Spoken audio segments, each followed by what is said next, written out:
So hey Sierra. So again, I just wanted to say it's great to meet you. I'm so happy that you are so involved in adoptions from the heart. There's so much that you bring to the table for the birth mothers and expecting mothers. So thank you for that. Well, Definitely. thank you. Oh, No problem. So can you tell me a little bit about your adoption story with Adoptions from the Heart? yeah.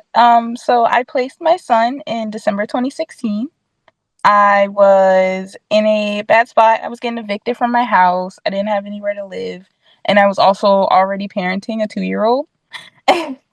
So it was kind of like, what's the best decision here? And I remember very vividly, I was going to work and I was having the thoughts of like, what am I going to do about this baby?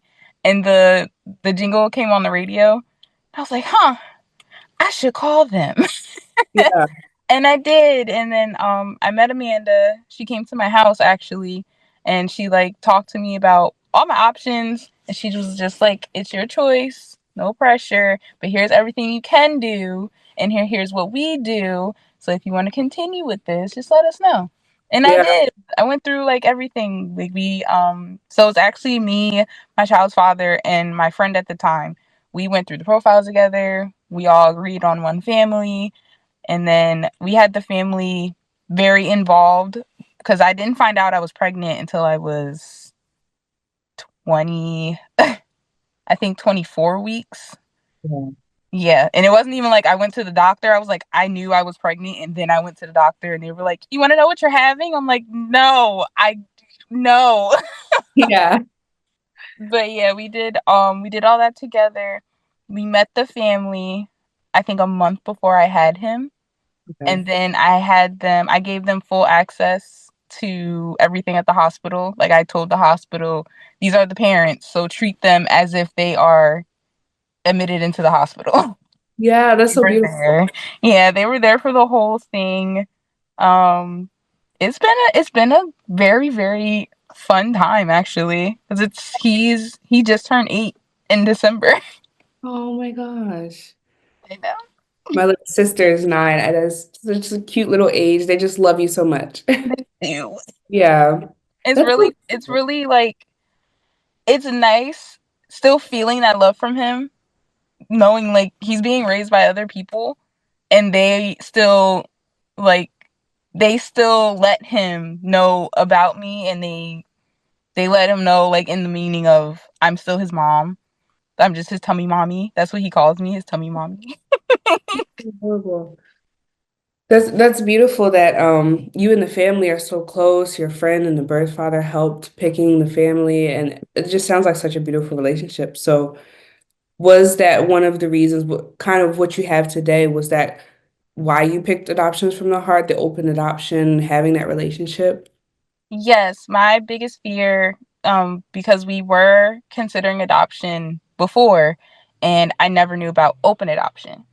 So that was one big thing that made me choose adoption from the heart, was the option of having an open adoption, because my biggest fear was I placed my son with somebody and then I wouldn't hear about from or anything about my son until he turned 18 and So, wanted to reach out on his own, and yeah. then I wouldn't know who he was, and that was a really scary thing for me. Plus, having a kid out in the world and you don't know anything about what's going on with the kid, it was a very scary thing. So I was like, yeah, okay, you guys do open adoption, communication, that's for me. Thank you.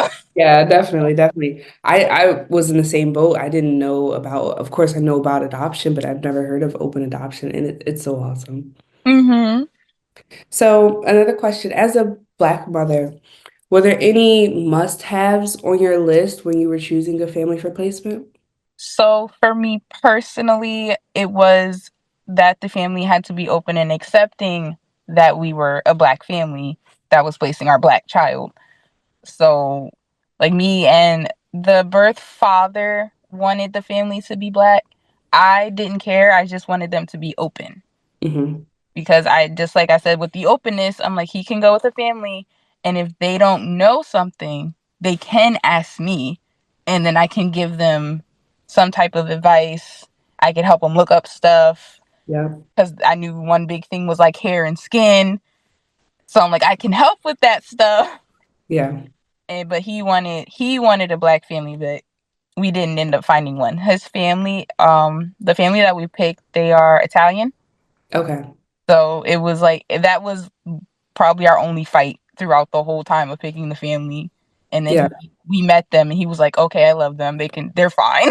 Yeah. But Yeah. that was my only thing. I just needed the family that was going to be raising my son to raise him to know, like, you are a black child.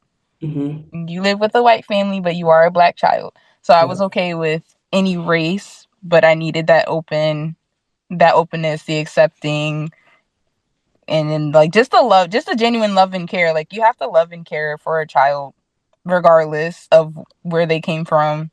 And if you don't have that, and was like, I can't do this with a family. Yeah. Definitely. Definitely. So now, of course, you're working for Adoptions from the Heart as a mentor and a board member. Could you tell me a little bit about what drove such a deep connection for you? Was Amanda your social worker when you were going through the process? So it was Amanda and Danielle, I believe. Mhm. Um, but Amanda was like the main person I was calling and crying to after placement. Yeah. And I think a year and a couple months after I did my placement, we had opened up the support group for other birth moms to come and just talk to each other because it was really hard to connect with anybody through the hardest time of my life Yeah. because nobody knew what I was going through and nobody could understand. But everybody would be like, "It's okay. It'll be okay." I'm like, "You guys don't understand." Right. And I went through like a really bad down. I was really depressed. It was a bad year for me just because I was in grief mode and I didn't know that I was in grief mode. I just thought I was really sad and I didn't know what to do about it. So a Right. year and a couple months later, we started a support group where I got to sit with other birth moms and we got to talk. And then it's in doing that for months, I was like, we are all feeling like all our adoptions are different, but we're all feeling the same way. And it sucks that we didn't have this before because now Yeah. like, I can just go to the meetings, get everything out, get some feedback, and then I don't feel alone. Yep. So, and that was another thing that we realized was like birth moms don't really get talked about. Like when I talk to people, even now, when I talk to people about like I'm a birth mom, they're like, "What? You look fine." I'm like, "What does that mean?" Right. I'm like, I think people really, we disappear essentially. We fade back into society, and nobody thinks about like we placed a child for adoption. We have to still live with that while we're still living our lives. Like I said, I had a 2 year old, so my daughter is 10 now, and I still parent her, and I'm still going through my adoption journey. Definitely. And it was like a thing that meant a lot to me was when I started talking to other women that were earlier in their journey than me, and it was nice to like comfort them because I knew that was something I needed when I was going through it. So it was nice for me to actually be able to give that back, and it was through the agency.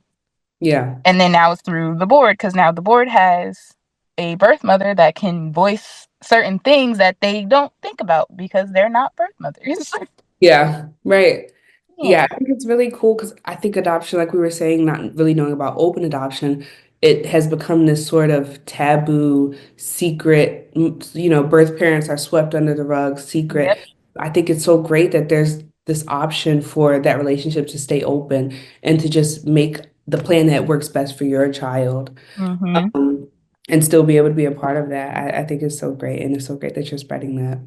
Yeah, because I want people to know, like, for one, when you're planning to do adoption, like people think about adoption, they immediately are like, no, no, no, that's a bad thing. I'm like, it's not bad.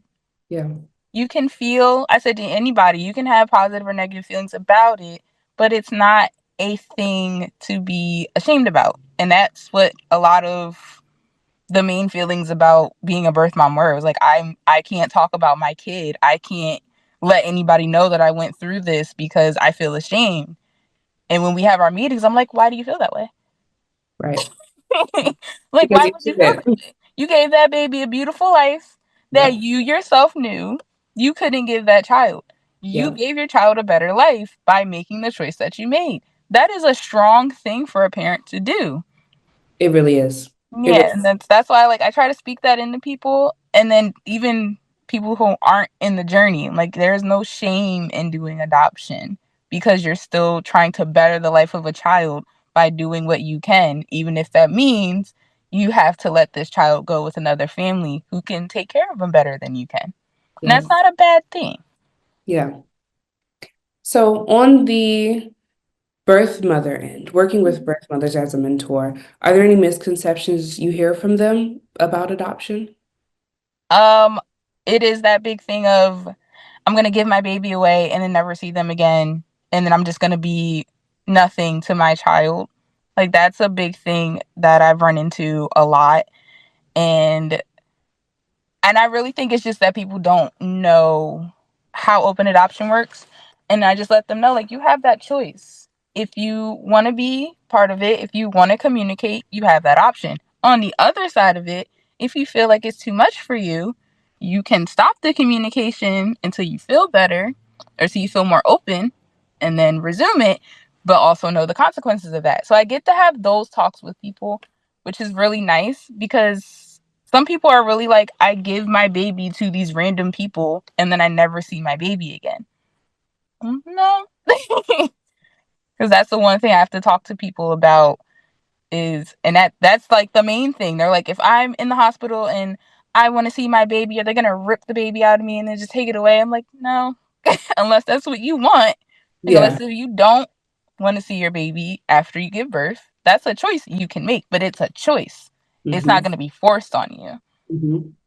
So I think that's another thing. I think a lot of birth moms think that when they choose adoption, it's forced. Everything is they don't have a choice. They don't have a say. And in the adoption journey, the birth mother has a lot of say. You get to make a lot of choices. Yeah. And I don't think they know that when they start, like when they're thinking of this as an option. Yep. Yeah. I think of adoption and it's more that overarching idea over the last while, but today it really is open adoption is taking over more than closed adoption. It is. I love that. It is lovely. Yeah, it's so awesome learning about all of this and just how much the birth mothers can have contact and choose their kind of plan and map that out with the adoptive parents, choosing the adoptive parents. It's just, I love all of the say in the process. So my last question, do you have a message for expecting mothers who are just learning about adoptions from the heart, maybe exploring the program? The same thing I've been saying. Like, don't think of it as you made a bad choice. It's gonna be something forced upon you. You get to choose. You get to choose your path through this. You get to choose your family. You get to choose your hospital plan, which, by the way, was a very crazy thing that I learned on, I guess, just as a little story. I I didn't know I had a choice in the hospital until they gave me the paperwork for my birthing plan. And I was like, why are y'all giving me this? I'm just carrying the baby because that's how I had to keep myself okay. And Mhm. they were like, if you want to feed the baby, you have the choice. If you want to do skin to skin with the baby, you have that choice. And I thought about it and I said, maybe I shouldn't because for me, I'm like, that's a very intense bonding moment with a child that I'm not leaving the hospital with. And then I thought about it again. I said, my baby needs the milk. My baby needs the fresh first milk. So I was like, I'm going to breastfeed him. And then the skin to skin is also to help them learn how to like temperate their own bodies. So like, he needs that. So I'm going to do that. But then it's nice that I had the choice to do it or not based on how comfortable I was. So that's a really big thing. When I tell people it's like you have choices, you have options and they are yours and yours alone. Nobody's going to force you to take a particular path. They're just going to make sure that it's something you want to do and that you're okay with it. But I do want people to know that like it's hard I say for us women because a lot of us have been forced to do a lot of things in life and just keep going on about it. So like when you get something that is like this and it's a little scary. It's like it's weird having the choice to do what you want to do. It Um, is. Also, I want people to know like there's no shame. Like I said, you're doing something beautiful for a child, and that's how you got to look at it, because the shame isn't really there. It's something that was put here by society, but it's not. To me now, going through my as far as I've gone through my journey, it's no shame. It's a Yeah. beautiful thing. It's a very selfless act. It's I love all of this. Yeah. Yeah, it really is. And also talk to your social workers if you do decide to like pursue the program. Your social workers are there to help you. They're Yeah. not there to hinder you. They're not there to make you pick whatever. They are there for you to talk and help you. Def- Definitely. Yeah. Thank you so much for everything, for your message and just everything you've brought up, your story for sharing today. Oh, thank you for having me. I No got that problem. email. I was like, oh my gosh, me. Yes. Yeah, it's such an honor to interview you, honestly.